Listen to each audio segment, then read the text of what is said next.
Good afternoon, everyone. Afternoon, yes. I am really excited about what we have going on here today. We have Peter Rodriguez, Senior Associate Dean of Degree Programs, and Rich Hilleman, Chief Creative Officer of EA. I'm Andrew Kreitzer, the President of Technology Club, and on behalf of the Leadership Speaker Series and the Technology Club, I'd like to welcome Rich. Rich is an extremely well-known computer and video game producer, starting with 8-bit and 16-bit computers. He worked on a broad range of simulators and driving games, including the Indianapolis 500 game. He continued with the first Genesis titles for EA, culminating with the first Madden and first NHL game. Say that again. Madden. Yeah. Something that impacted me personally, he produced Tiger Woods Golf, a game which I'm glad doesn't keep track of all the time when I spend playing it. He's been a tremendous influence in the video game industry and at EA as the Chief Creative Officer. Rich works in the internal university at EA, teaching master production classes for some of the industry's most gifted producers. Rich is also on the board of directors of the Academy of Interactive Arts and Sciences. Please give a warm Darden welcome to Rich Hilleman.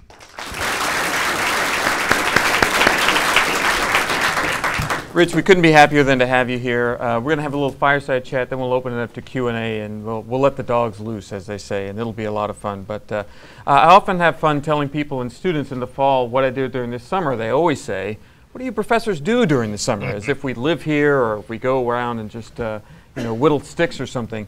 Every now and then we do things that are really fun, and one of the most things I did this summer was we went out to the West Coast and we visited EA, and I saw your amazing campus. And I got to see all the handiwork, and just spending time chatting with you was terrific. So I can't thank you enough for coming all the way out here to Charlottesville to spend time with us. The first thing I want to ask you, and to get the group to talk about, is I have title envy. I like my title, but Chief Creative Officer is probably the best title I've heard in a while. Can you tell me what you do as a Chief Creative Officer? That's a title that title exists in other businesses. So usually what Chief Creative Officer means at a place that's like an advertising agency is it's the person who's responsible for editing essentially the content that's produced by that organization. I don't get to do that job. The way that EA is organized is we're essentially 20 or so little tiny companies that are in the John Madden football business or the FIFA soccer business, or that are in a very specific business, and they have a very direct relationship with their customer. They have their own creative organizations. They have a really clear vision of where they're going, and they really don't want me to tell them what to do. Funny. So that's not really what I do. We really work on three things. One of them is products. Sometimes people come and do ask for help because we have expertise. So anybody know what a PlayStation 4 is? That's a good sign. I like that. Or an Xbox One. So both of those machines have a characteristic called smart glass, which is the ability to use a tablet or a telephone as a controller for that. My organization has been playing with that idea for about 4 years, meaning we've been doing it on different platforms for about 4 years, including an entire gaming system that we built for Comcast that's currently in test.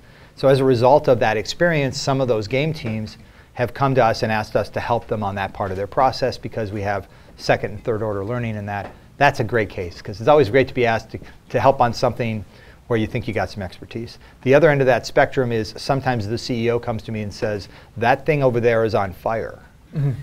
and I make $160,000 a minute from that thing. Please go put that out. And so some portion of the time I do what I call red-adair work, which is I got to go put out oil well fires with dynamite. And in those cases it's not ideal, but if they've called me as I describe it, what was always true for red-adair is if you've called red-adair, you've given up all hope. And generally by the time I get called, they're in that state. So the good news about that is once I'm in that circumstance, I get to do what I think is right because we already tried it their way. So that's part one is I work on products. Part two is that we work on platforms. So things like the PlayStation 4 and the Xbox One are machines that we've been working on for a number of years. PlayStation 4, at least 4 years, we've been talking to those guys about what that machine would be. But in addition to that, we've also pioneered our work on Android. We've pioneered our work on the Wii way back when. We've worked on smart television in all its different forms and different incarnations in different parts of the country. And we've tried to work on new emerging technologies like VR to give the company some perspective. So that's really about pioneering where we're going to play in the future. And the last thing that I try and work on is making sure we have the people necessary to be a part of that future. And that comes in a couple of forms. One of them is the internal university programs that we were talking about earlier. We run an accelerator program that's about an 18-month program for somebody who's just about to be a vice president, where they learn the process of managing up in the organization versus managing down, and get underneath them the tools that are necessary to run a business, not just a product development process. The second half that we do at any given point in time in the group that I have, at least half of the folks that work for me are doing their first job out of school. And what we try and do is make sure that they actually know what they're doing in the business, that they know what they want to do, and that they know how to be successful. And then we try and make sure that they get their first great job in the company outside of my group in a place that they're going to be successful. And so that's really the sum of those pieces, and that keeps me plenty busy. Sounds really good. And if I remember right, you were one of the first 20 at EA? I'm the 39th employee. I'm the second oldest, second longest, 1983, which is more before most of you were born. So you've kind of seen the whole industry grow up and become more than maybe anybody. Yeah, I mean, the first product I built was built by one guy in 7 months and cost $8,000. Oh, wow. Okay. Not any more of that. No, I think this year's version of Battlefield will probably be on the high side of 100 million. Wow. I don't know for sure. That's up there. But it gives me an opportunity to ask you sort of one of these what have you learned questions, or reflecting back, what have you learned? When I think about what you guys do, you have lots of brilliant people, very creative people, and individuals that are pure individuals. That sounds, all of that translates to troublemaker, but that's okay. Yeah, well, no. It reminds me of the faculty. No, what it reminds me of is that you often have people who are brilliant, creative, and the artists and the folks that you deal with. Uncontrollable. Are they amenable to management? What have you learned about working well with people like that, or putting people like that on teams and getting them to produce the brilliance that you guys have produced? Most of the time that I've spent at Electronic Arts, I did a job called producer. And producer is the one with the job description that's pretty vague. Generally, I used to say the only thing on the producer's job description is buys lunch. Because that's really all. Everybody else on the team doesn't think they really do anything. You're the one in charge of getting it done? Or pretty much that's the point. Yeah. The company gives me money and my job is to produce an outcome for them. And the rest is up to me. A big chunk of how you make that successful is you have to assemble the very best people to do the projects that you're doing. So when I would build a product, I would literally start out not imagining who I could get, but who was the very, very, very best person on the planet that I could think of to do that. And then I'd try and get them. And a disproportionate amount of the time, I could. Because usually if you ask the right question at the right time of the right person and nobody else is asking, they say yes.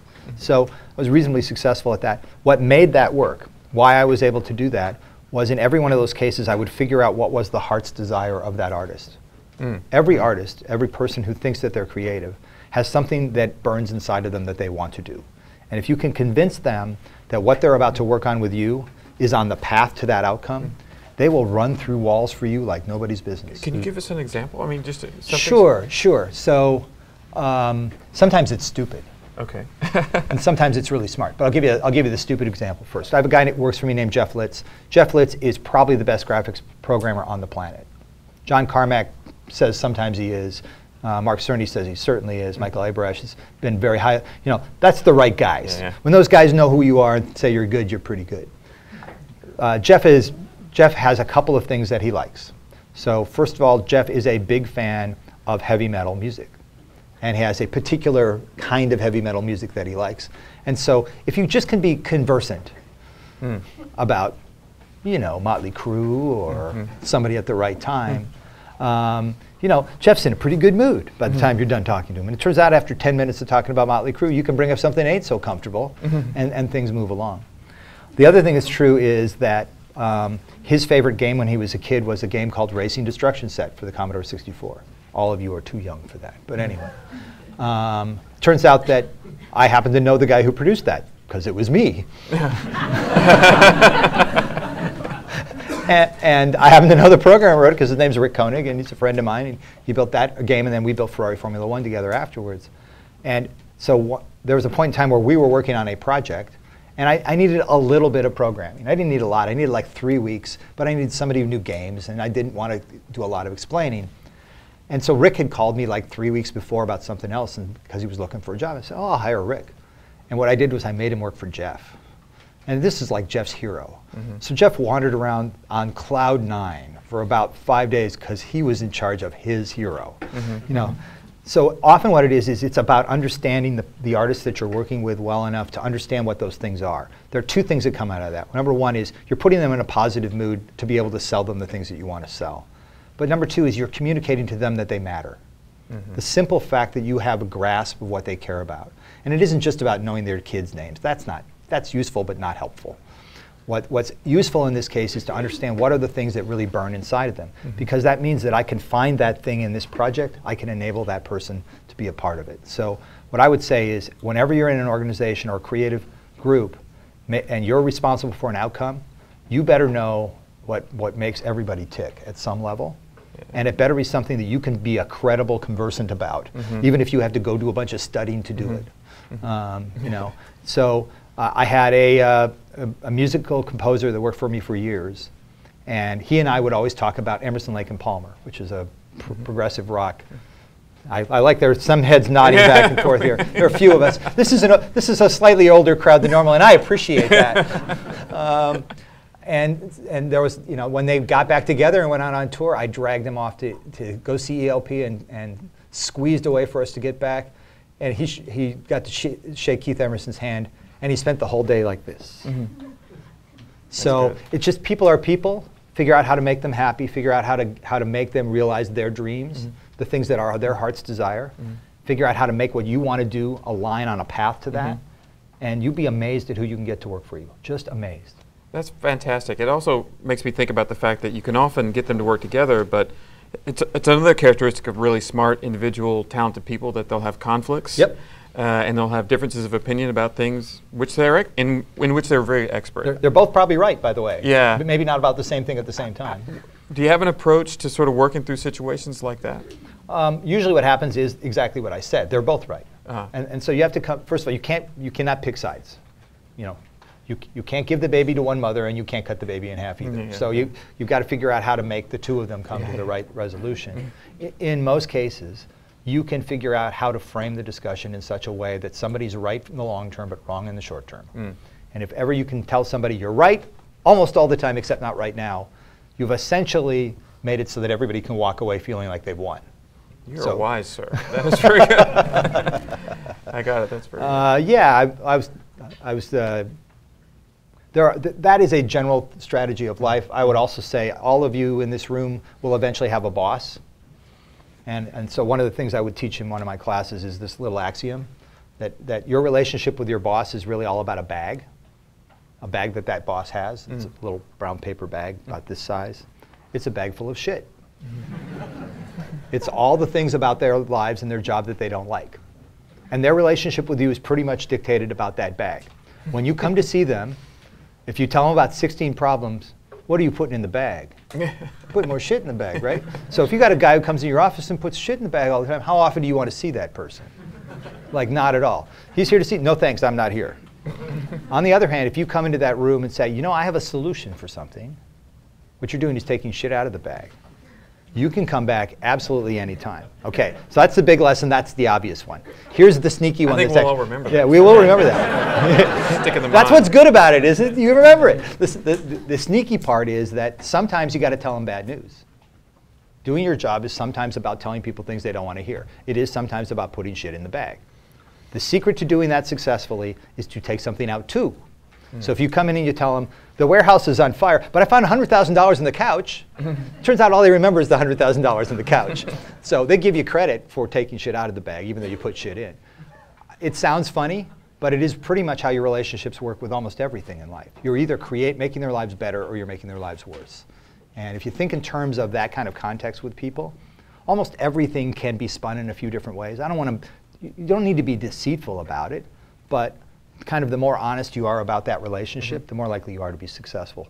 But if all you're doing is stuffing the bag full, that's not going to, you and your boss are not going to get along well. So, that's sorry. a very good teaching point. I'll remember that. You know, it brings me to my sort of second big what have you learned question. And the second big one is one that I wish I knew more about, but it's fascinating, having watched and charted this whole growth of games. And for people who don't understand how big they are, how monstrously huge they are, just open your eyes, listen, and look around, these launches are bigger than Than movies. Hollywood blockbuster launches. Yep. So what do you think at the end of the day, because they're so engrossing, what do you think games teach us about ourselves that we didn't know before? Do you have any reflections on that? See, you were supposed to give me that one in advance. That's a tough one.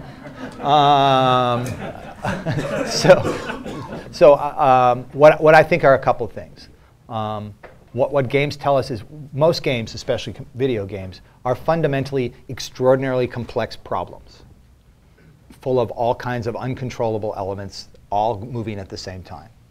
And they teach me a couple things. One is we are immutably attracted to those problems. The more complex and interesting and intricate that little thing I give you to play with, the more you're going to play with it. The more you're fascinated by it, the more you're driven to understand why it works, the more you want to master it and express that mastery to others. And so what I've learned is that we as creatures are just built to do that. We cannot help ourselves. It is fundamental human nature to try and solve that problem. And you can leash it, you can ensnare it and use it to your effect, or you can be a victim of it. And a lot of that has to do with the other thing you have to do is let your customers in. Let your players into your world, because increasingly they're the ones who build your games for you anyway. And increasingly they're the ones who determine whether you're successful or not. Can you go into that a little further? Sure. What do you mean? So anybody in here play World of Tanks? That's pretty good. All right. Nobody will admit. Yeah, good. Thank you. Thank you. Thank you. Anybody play any other quote-unquote free-to-play games? What do you play? Star Wars Online. Sure. Thank you. Thank you. I really appreciate you. It's a free-to-play game now. Yeah. You still get money out of me, though. That's true. That's one of those. That was a Reddit activity, by the way, just so you know. Those are good examples. So those of you who don't know, one of the things that's interesting in our business right now is there's been a big evolution of business models, especially outside of console. As a business, the console business is big for us, but literally 85% of the people who play games never play a console game. They play mobile games, web games, free-to-play games on their PC, downloadables, whatever those things are. The dominant business model on that side now is free-to-play, which is you get the kind of primary client game for free, and then over time you pay in some way to play that game. And maybe not everybody pays, but people pay. So, come on. Somebody in here plays Candy Crush, right? Yeah. You know what I'm talking about, right? So what's been interesting about watching that evolution is to watch how that has changed how we have had to build our products. So we no longer will build a $100 million product for that market because we don't even know if that's the right thing. We'll build the little $1 million thing, and we'll put it out there and have 20,000 people play it, and then we'll figure out what was good about that and add on to it, and then go do that again. And then eventually we release it, unless you're Google, and then everything's beta forever. But I think that's a legal construct, by the way, I've decided. It has nothing to do with reality. The net effect of that, though, means that the first 5,000 customers that play my game essentially help me design that game. They're fundamental to how that game gets built. So that's one of the big transformations going on in our business, is that increasingly my player is becoming my co-developer. And that's going to create some pretty interesting dynamics in the long term. It already has. Anybody in here hear of Minecraft? I like that smile on his face. That's somebody who has a playing right now. He has a guilty pleasure. I can tell. I can tell. Minecraft is a pretty interesting thing. It's not a product that we make, so it's pretty easy for me to talk about it. But what happens in Minecraft is that there are guilds, people who band together to build things, and they build some pretty amazing stuff. Just for you, built an entire copy of the Death Star in Minecraft, and a group of like 30 guys organized themselves to do that. I couldn't get my guys to do that, and I pay them. So these people have done some pretty amazing things, and they've become very important to that product. These guilds of folks who make things, and they do things ranging from let's build that to this one guy built a huge Coca-Cola can. That sat at the top of a waterfall, so it looked like the waterfall was coming out of the Coke can. It was pretty cool. I'm pretty sure he didn't get paid by Coca-Cola, but he should have. And so what's happening in our business is we have new people who are coming up helping us build the games, and we usually just compensate them by letting them play. But increasingly they're showing up and having a more assertive relationship with us. They want us to pay them, they want early access to software, they want specialized treatment. And I think in some cases they're going to start building advertisement within the worlds that we otherwise build, because they can get paid for that. So it's changing the dynamics of how we build our games to something where it isn't our broad, I have a singular vision of the product that can be, to something that's a very collaborative process where our customers usually are the ones who discover the value before we do. And that's a fundamental change in our business. It requires you to give up your ego in a big way. Because usually there's something you love about your game when you shipped it, and your customer and your programmers loves it. Yeah, and their customer doesn't care at all. In fact, he doesn't like it. He hates it. Get it out of the way. It's in the way of what I want to do.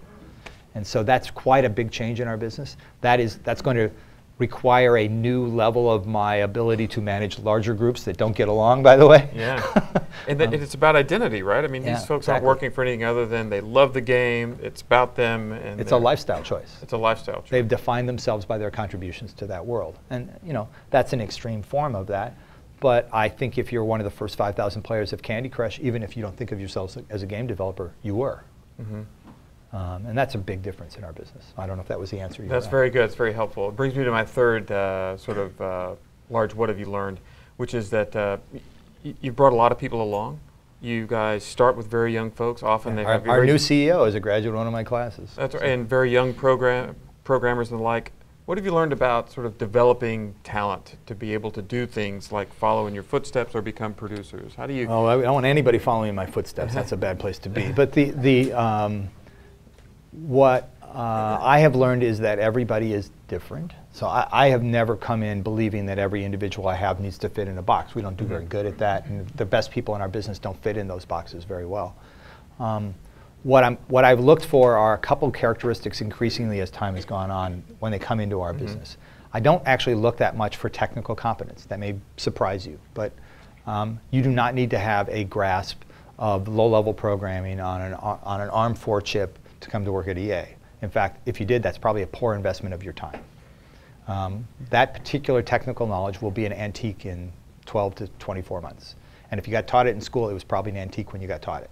So that technical knowledge will not take you very far in our business. The things that I spend a lot of my time in particular selecting for is leadership and communication. If you're going to scale in an organization, the average console game development team today has 300 people on it. If you spent your entire childhood in your room with the door closed, never talking to another human being, you are going to do me no good at all. Because you're going to have a singular vision that's in opposition to the other 299 people, and I'm going to spend all my time breaking up fights with you.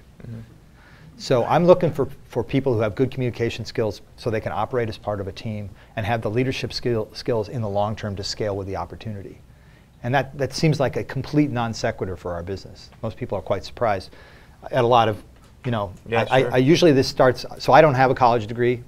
Thank you, I'm glad you guys do. But I often get asked, what's the best college degree to go get a video game, be in the video game business? And I tell people routinely go get a liberal arts education.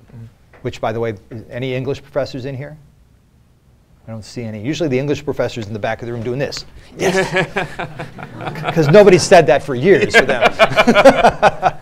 We have it on tape. Yeah, there you go. So you can show it to them later. I really think it's true. And the reason why is pretty fundamental. Really what we make video games out of is people. We don't make it out of technology. We make it out of people. And we make it for people, and it gets sold by people. And I have to talk people into giving me the money, and I have to talk other people into buying it. It's pretty much about people. So the technology that you really need to master to be great at the video game business is the technology of people. Turns out that's a pretty broadly useful skill anyway. Yeah. But that leadership skill thing is incredibly important. The number of great people I've had who cannot explain to somebody else what they're doing doesn't do me any good. Doesn't matter how good your idea is if you can't figure out how to communicate it to somebody else. And so I'm trying to look for those tools. They don't need to be 10/10s, but they got to have something. They have to have some confidence of the ability to do that. Now, it doesn't mean things can't be fixed. In some of our EPX courses, we have had people that it is painful to watch them speak at all. And by the end of those courses, we've made tremendous progress. The COO at Zynga today was a guy who literally could not put 4 sentences together in front of an audience literally 10 years ago. And he just worked at it. The guy who's the CTO of Sony, Mark Cerny, I've known Mark for 20-some years. Anybody who watches Big Bang Theory, Mark Cerny is Sheldon Cooper. Mark graduated from Berkeley when he was 17 years old. Wow. So when you graduate from Berkeley, you really don't develop social skills. There aren't a lot of 22-year-old girls who want to go out with 17-year-old seniors at Berkeley, especially who look like Mark. So Mark is a perfectly fine-looking person. But that's not the issue. Mark was a terrible, terrible, terrible public speaker. Those of you who don't know what I'm talking about, Google his PlayStation 4 introduction and watch him. This is a guy who was awful. So any of you who think you can't do public speaking, watch that. You can be at least that good because he started out way worse than you were. Mm-hmm. So the point here is even smart technical people eventually discover what they have to master is people. And when they do it, they're incredibly effective, and when they're not, they're not. The difference between Steve Jobs and Steve Wozniak was Jobs' ability to communicate to other people, pure and simple. Woz had everything else on Jobs, everything else. Woz is one of the smartest technical people in the history of Silicon Valley for his ability to integrate things, software and hardware. Unusual, extraordinarily unusual. I can name one other person like that. His name is Seymour Cray. It's a pretty short list. Yeah. But that's not, none of you talk about Steve Wozniak today. If you do, you talk about him being on Dancing with the Stars. Mm-hmm. So the point here is the difference between those two was Steve's ability to communicate and to be able to display that vision to others, to enable others to try and reach that. So spend your time on people. It's well worth the trouble. That's very helpful too. I have my last big art question before we're going to turn it over to some Q&A. But this is just sort of asking you selfishly, if you could peer over the horizon a little bit into what's coming in games and coming at places like EA, what are a couple of big trends or big things that are going to change and influence how games are developed and what we see in the future? Well, I talked a little bit about who's making the games. So the fact that we now build games with our customers is going to be a fundamental change in the way our business works, the economics of it, the organization of it, probably the products that get produced. I think that's a big change. The other thing that seems to be happening is that the new players who show up in our neighborhood who are not console players but maybe play on mobile or phones, those people are not platform aligned. If you talk to the average console player, they will say, I'm a PlayStation guy. Or I'm an Xbox guy. You very rarely meet somebody who says they're both. You basically are picking a side in the Hatfields and the McCoys. You're basically picking one side. You talk to 80% of my customers who play on mobile phones, who play on computers, play on other things, and they don't think about it that way at all. In fact, just to put some context on this, in the process of us registering our mobile players, we ask them what device they're on. About a third of our Android customers tell us they have iPhones. Now, we can tell they don't. But it doesn't mean that they don't know. It means they don't care. And so the fact that they don't care about what platform on means that you can't identify them with a platform. That means they will play their game wherever they are, on whatever device that is at hand. They are not platform aligned. They are product aligned. By the way, they also don't play 6 games at a time. They play 1. Where my other guys play a bunch of different games. So as a result, that customer really wants a kind of continuous fabric of play among all their devices.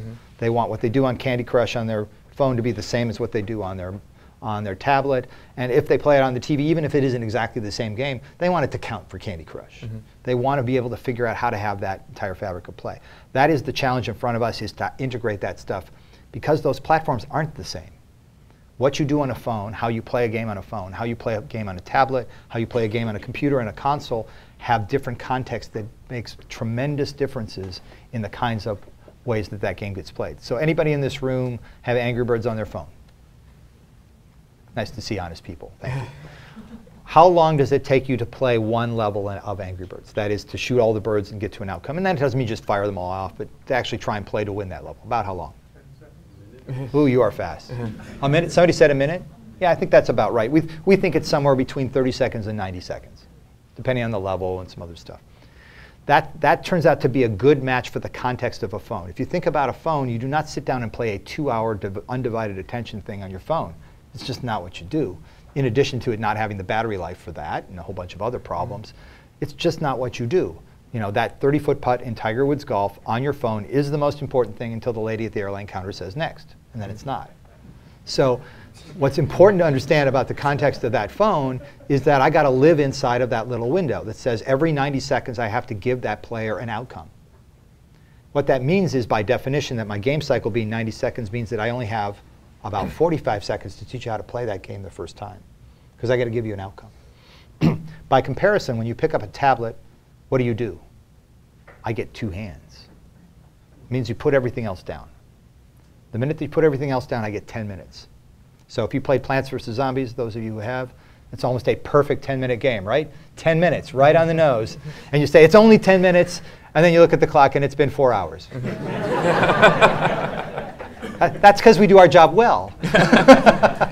It's the potato chip problem. We know what our job is. That's our job. That's OK. Birds does it. They just do it 6,000 times instead. It's the same thing. Potato chip problem? Yeah. What I mean by that is you can't just eat one. Ah. OK, it was just one. I'll have another one.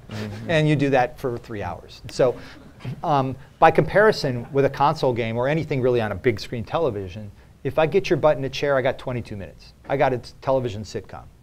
I can get your undivided attention, which means I can build a game that I can teach you how to play in 10 minutes now, not 45 seconds. What this tells you is that the game that I build on each of these windows probably has to be different, because the context that it operates in is different in these really fundamental ways. I think that means for those customers that we're going to have to figure out how to make those different experiences acceptable to a single outcome. And so the design effort of building a fabric of games that kind of fit into one thing and yet being contextually correct on every one of those platforms is a really fascinating little design problem, and one that we're working on. That's awesome. Thank you, Rich. I'm going to now open up the floor to questions, because I know people have them, and we have Andrew and Sarah who are going to be our runners with the mics. And he's first. His hand's been up. Please wait till you get the mic so that we can all hear you. That hand's been going up for 5 minutes. He's upset about some of the innovations in Madden 25, and he's about to tell you. I'm a big fan because I've been playing Need for Speed and FIFA for as long as I can remember. So it's really great to see you. Thank you. My kids thank you. So my question was that the soundtracks which are there in these games, they play a very big part of the gamer experience. George Lucas says it's 51% of the entertainment. Yeah. So, and many of these bands are pretty much unknown. Sometimes. Sometimes. A lot of indie underground bands. As a chief creative officer, what is your role in selecting these, soundtracks? I don't get to. But what is the whole process? I mean, is it, the people who are creating the game, they select this music, or do you have a separate team to do that? So that's a really interesting problem. It comes in a couple of different forms. So for Need for Speed, which has lots of soundtrack, lots of existing music, there's an organization within EA that's actually a record company. We have a record company. And their job is to accumulate opportunities in that space, to be aware of where the recorded music industry is spending its money, who they're spending their money on, and who has the prospects to break and bring us along. I did a game called Road Rash many, many, many years ago. Yes. Thank you. Wow. I never get that reaction. Yeah, I know. It's amazing. So Road Rash, what we did was, that was a different era. In that era, I got to pick some things. And so I picked a few bands that were on that one, and I picked Soundgarden before anybody had ever heard of Soundgarden.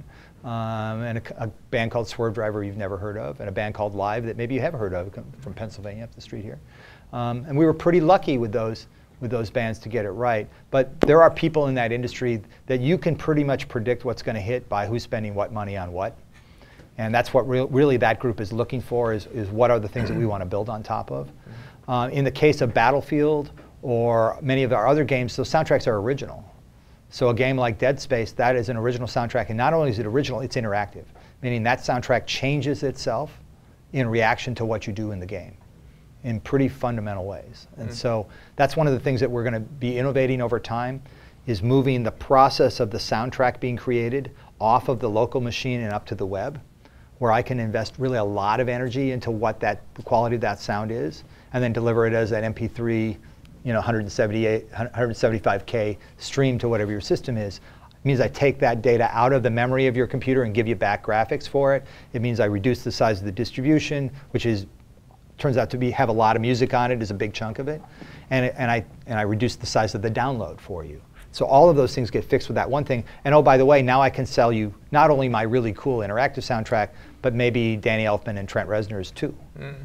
So that's one of the places where I think you're going to see innovation from us as we try and drive some of the computing power from mobile devices that are limited by their battery life to the other end of the virtual wire, where I've got something plugged into a wall. I don't know if I answered your question, but I tried. Perfect. I think right here in the front. Yeah. Yes, sir. Thank you for being here, by the way. It's been fun. I have a question. I would consider myself a hardcore gamer, dedicated. I am suspicious based on your face. We've mentioned before how the video game industry has grown so much over the past 10, 20 years. Yep.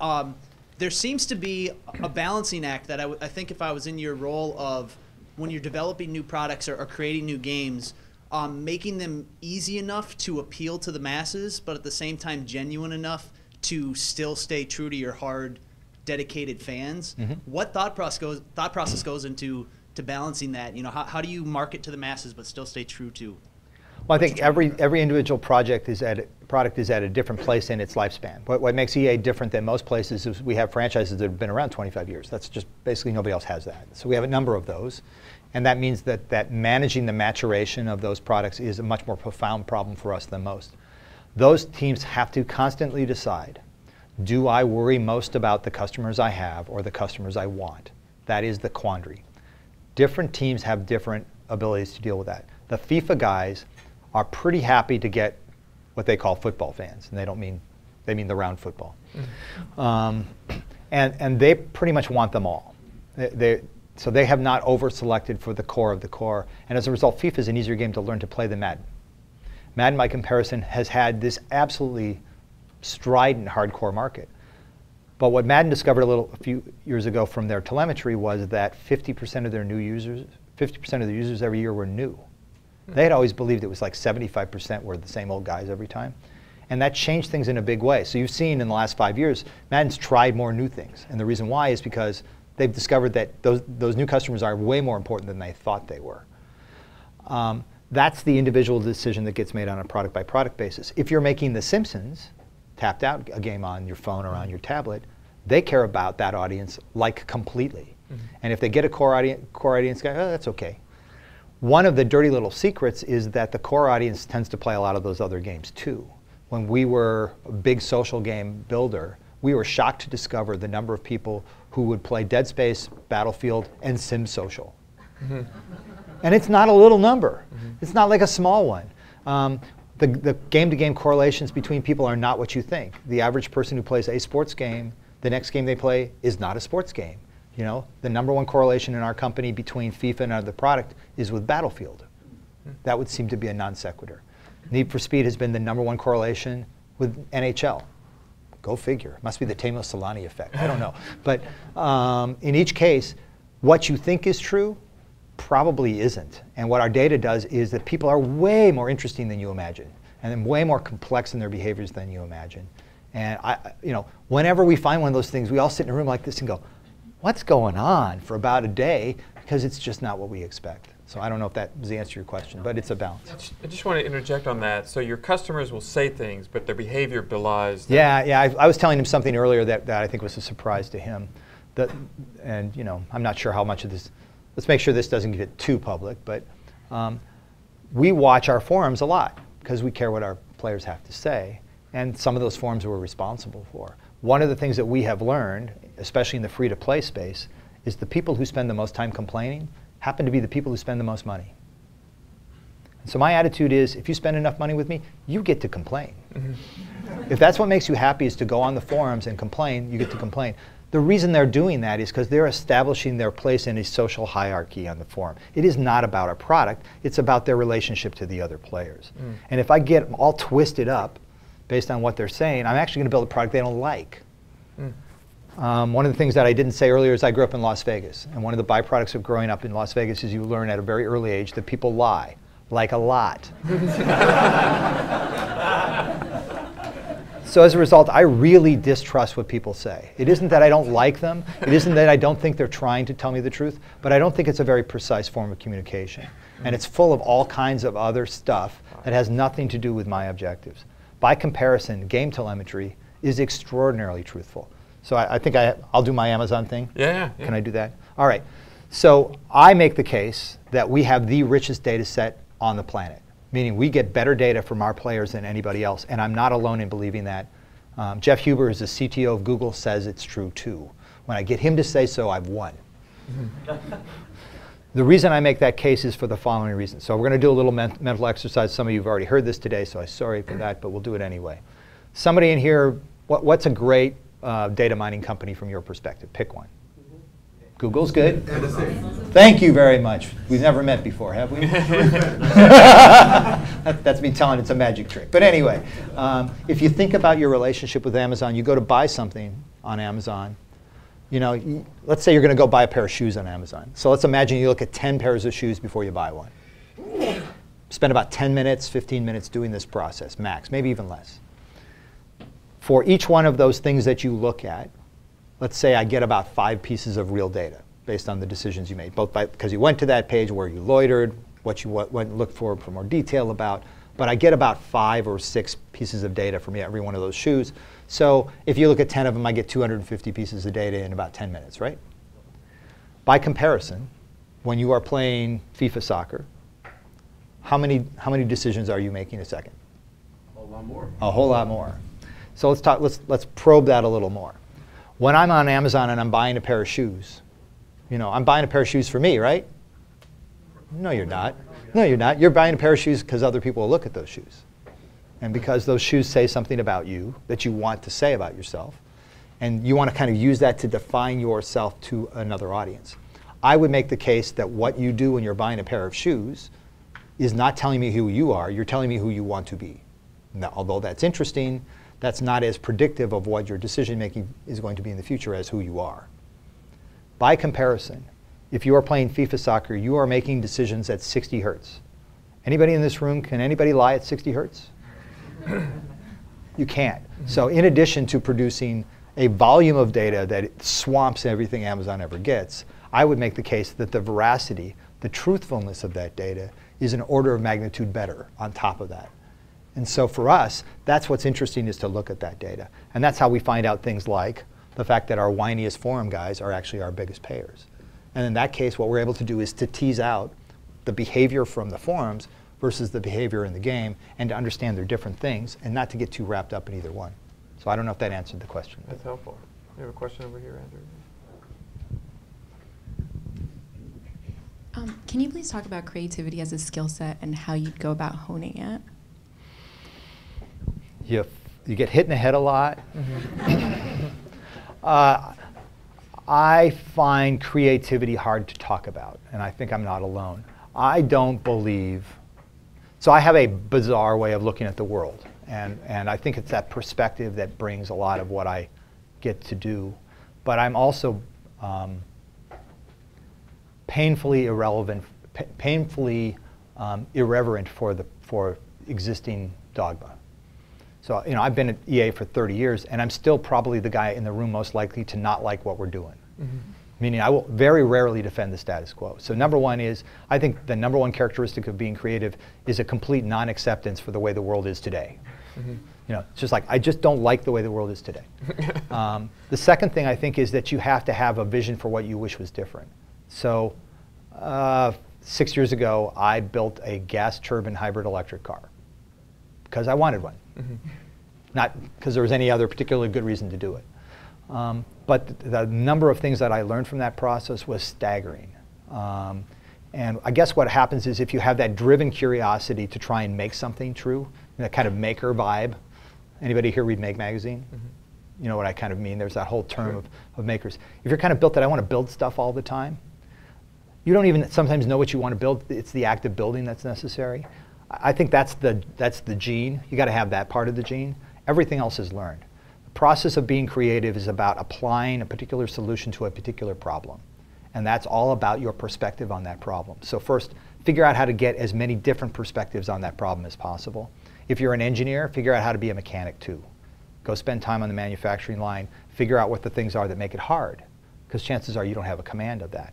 If you can figure out how to make a change there that makes some difference, it makes a huge improvement. So when I talked about the soundtrack stuff earlier, by moving the production of the music to the other side of the web, I improved 3 things on my client. And what you're constantly doing is looking for that kind of leverage. How can I do one thing that changes 3 things here? Or how can I do one thing now that produces epic results in the future?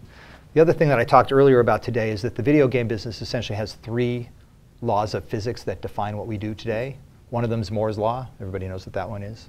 Processing power approximately doubles every 18 months. The second one I call Metcalfe's Law. Bob Metcalfe was the founder of 3Com, worked at Xerox Palo Alto Research Center, is the inventor of the modern Ethernet.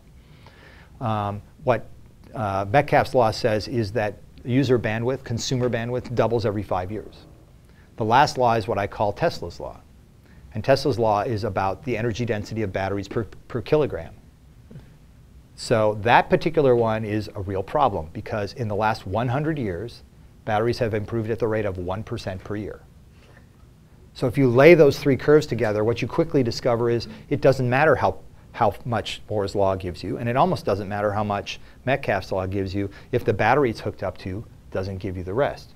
The reason why you like playing games on your tablet better than on your phone is simply the battery's 4 times larger. It's a physical thing. Anybody who expects battery technology to change in fundamental ways in the next 5 years is not paying attention.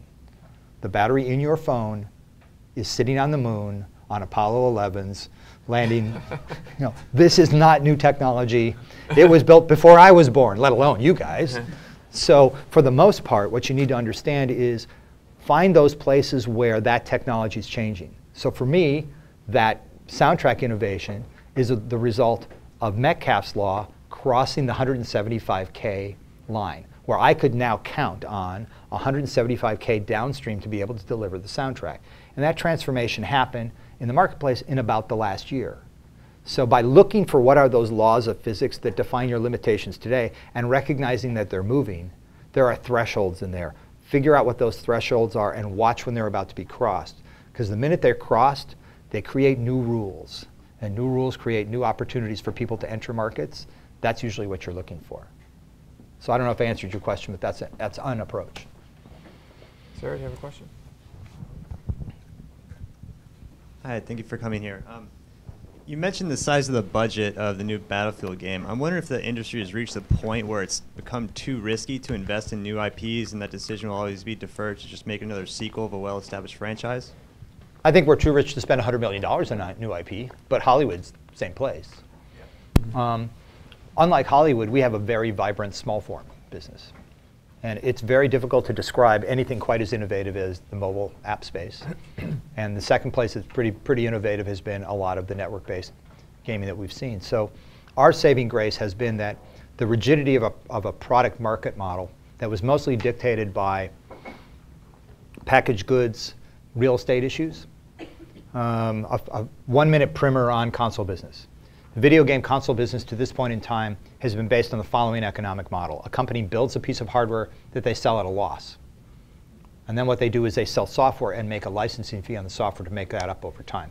Most of those console businesses are not profitable till year 2 at the very best, often a couple years later. Why that has created an interesting problem, though, in that those guys are very dependent on brick and mortar retail to deliver the box. And if you're going to get somebody to sell something that you're trying to sell as a loss leader, which means you're not going to give them a ton of margin, it means you got to cut them in on the future of the business. So the reason that a console product today is $60 is because that's the price point necessary to justify the real estate that it occupies at Best Buy. It's that simple. What's interesting is the minute that I don't have to put that box on a shelf at Best Buy, that pricing limitation goes away. And that's why free-to-play and these other innovations have happened. And so what has happened is free-to-play and other models like that and platforms like mobile and web have allowed us to spend $100,000 on something or $50,000 or $1 million on something and not just $100 million. And those things grow up. Plants vs. Zombies is a great example. Plants vs. Zombies was a under $1 million development product by PopCap and now is a console title. And it made the transition from being essentially an independent product to being a mainstream product by working its way up and establishing an audience of people like you who might play it on a console too. So I think we're actually better off than ever before. A few years ago, 3 years ago, that business was not vibrant. The app business had just started. We were making products that cost $60 million or nothing. And that's a very dangerous place. I was very nervous about that. If you want to make games, there has literally never been a better time to make games ever. There is no reason. If you want to make a game today and you want to make a great game and make people play it, you have no excuses. It's just about you, because the barriers to entry are essentially zero. That doesn't mean you can get people to play it. That doesn't mean you can get people to buy it. But you certainly can build it, and you certainly can show it to people. If you can build a great product and you can figure out how to solve that customer acquisition problem, then maybe I'm working for you someday. Great. Andrew, that one.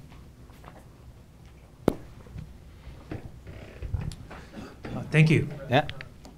Sorry. So I'm here purely as a fanboy, and the reason why I say that is I'm going to ask a little bit of a tough question, two-part question. So you're trying to be my friend before you beat me up? Is that what you're going to do? That's what they teach us here at Darden. Good technique. Good. Yeah. Good technique. So I mean, my first EA game was Dr. J versus Larry Bird on the Atari 7800, and I bought consoles that you didn't even make games for, like the Atari Jaguar and the Atari Lynx. We made a game for the Jaguar. We made one. What game you what game Populous. Oh, you didn't make a sports game. We did make a sports And that's where my question is. Right. There are some that would say, that would be critical of EA Sports because the lack of competition has prevented you reaching the maximum of quality control in terms of your sports games. And I know that's something that would be directly under your control. So, one... I wish it was, but okay. Well, I mean, part of your control. I know what you mean. So, one, how do you do that in a market where you don't have competitors in a lot of sports? It's not your fault. And two, yeah, there are people who think it is. Okay. Well, two, what happens? And you mentioned a little bit earlier about fires, so I'm going to ask you about a fire now, a particular fire. Well, so save it. Let me answer your first question, then I'll come back to it, okay? Because otherwise I'll forget one of them. So I'm not sure I accept your premise exactly. I have no competition in the Madden business. I have a world of competition in the soccer business. Trust me, Pez thinks they're our competitor. Yes, they don't do very well. They're sub 10% now. But they weren't sub 10% 5 years ago. They were 51% 5 years ago. So we've had to really beat them back. And we've had to do it by building a better game. And that's what we've done. The Metacritic of our game has been better than their game for 5 consecutive years. The other place that we've had direct competition, I would say we've had direct competition in the MMA space. Wouldn't you? I don't play the MMA games. Well, we built an MMA game that didn't do very well, and now we're going to build a new one. We're going to do better this time. We didn't ship a basketball game for 2 years that's actually what I was going to because the guy who runs sports, who's now our CEO, didn't think it was good enough to ship. I happen to disagree with that point of view, by the way, but those are decisions that we make. Really, what happens with the sports products that don't have a direct competitor in the marketplace, another football game, is Madden competes against Battlefield. What we think about is, does Madden as a business operate in the most effective way, reaching the most audience, growing as fast as it can, creating as much economic opportunity as it can, and creating the best Metacritic events possible in the marketplace? Madden gets held to Battlefield standards. Now, maybe that's not fair, but what it means is if you run Madden in-house at EA, you think you got plenty of competition. This is not really a challenge. You're not worried about somebody outside the company. You're worried about somebody inside the company who intimately knows, by the way, how well you're doing and tells you every day. And when the time comes for budget fights about who gets what, they bring that point up and make sure that you don't. So the answer is that our guys who build quote-unquote non-competitive franchises inside think they live in an incredibly competitive world. I told somebody earlier that 4 of the first C-suite employees of Electronic Arts were college quarterbacks. We're a little competitive as a culture, just for context. Games company competitive? What a shock. Second question. Second question, just following along this, was actually about the NBA Live issue.